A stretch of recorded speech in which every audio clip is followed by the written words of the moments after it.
પ્રદેશના હાથરસના રતિભાનપુરમાં એક સત્સંગ કાર્યક્રમમાં નાસભાગ મચતા 100 થી વધુ લોકોના મોત થયા હોવાનો અહેવાલ છે।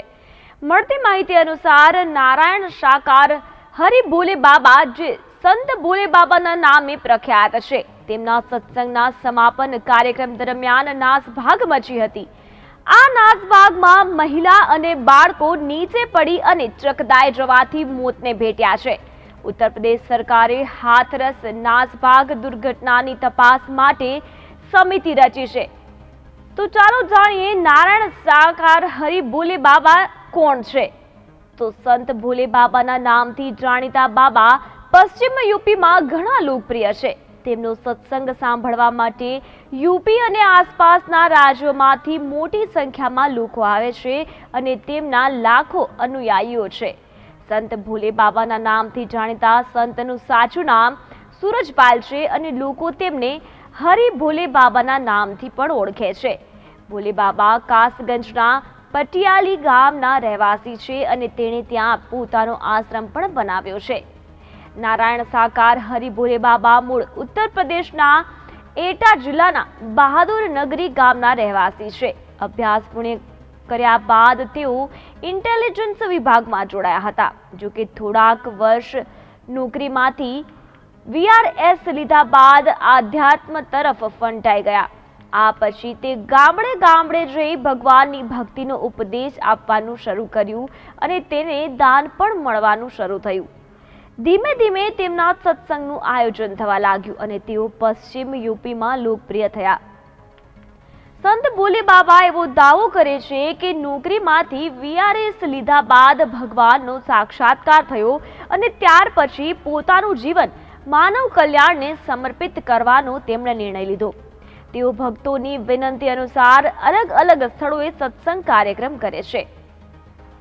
મીડિયા રિપોર્ટ અનુસાર નારાયણ સાકાર હરિ ભોલે બાબાના સત્સંગ કાર્યક્રમમાં મોટી સંખ્યામાં અનુયાયી આવે છે। બાબાના સત્સંગ કાર્યક્રમ પોતાના પત્ની સાથે જ હોય છે। ઉત્તર પ્રદેશના નારાયણ સાકાર હરિ ભોલે બાબા બહુ પ્રખ્યાત છે અને રાજકીય કનેક્શન પણ ધરાવે છે। ઘણા મોટા નેતાઓ બાબાના કાર્યક્રમમાં હાજરી આપી ચૂક્યા છે, જેમાં સમાજવાદી પાર્ટીના અધ્યક્ષ અખિલેશ યાદવનું પણ નામ સામેલ છે। હાથરસ નાસભાગની ઉત્તર પ્રદેશ સરકારે ગંભીર નોંધ લીધી છે।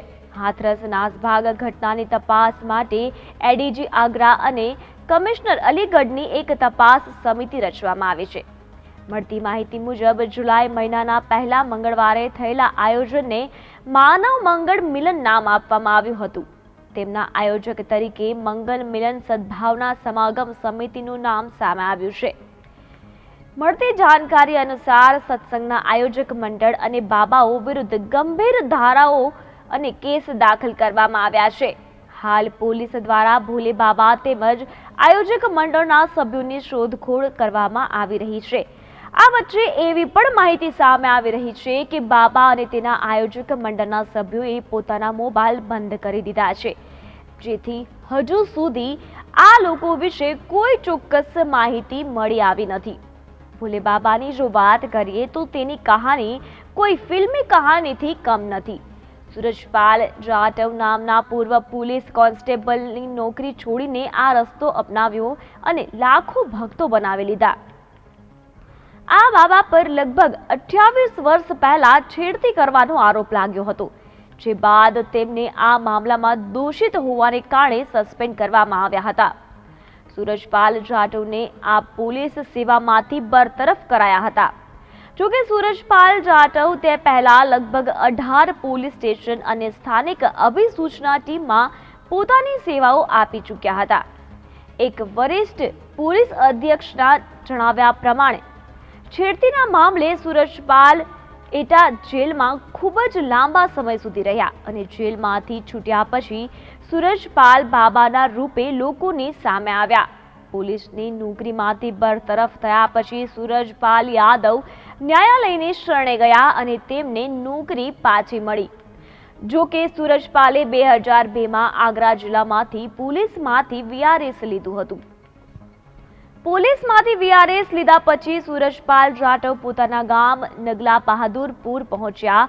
તેમણે ત્યાં થોડાક દિવસ રહ્યા પછી ઈશ્વર સાથે સંવાદ કર્યો હોવાનો દાવો કર્યો અને પોતાને ભોલે બાબાના રૂપે સ્થાપિત કરવાનું કામ શરૂ કર્યું.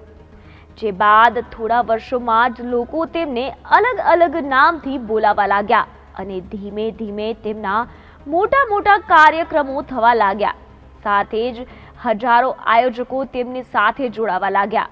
ત્યારે હવે યુપીના હાથરસમાં બાબાના સત્સંગમાં લાખોની ભીડ ઉમટી હતી, જેમાં 122 લોકોએ પોતાનો જીવ ગુમાવ્યો છે. પોલીસે આ બાબતે એફઆઈઆર નોંધી કડક તપાસ હાથ ધરી છે. જોકે બાબા અને તેના અનુયાયીઓ ફરાર છે અને પોલીસ તેમની શોધખોળ કરી રહી છે. ઉત્તર પ્રદેશના મુખ્યમંત્રી યોગી આદિત્યનાથે હાથરસ દુર્ઘટના અંગે શોક વ્યક્ત કર્યો છે. ઉપરાંત આ નાસભાગની તપાસના પણ નિર્દેશ આપ્યા છે.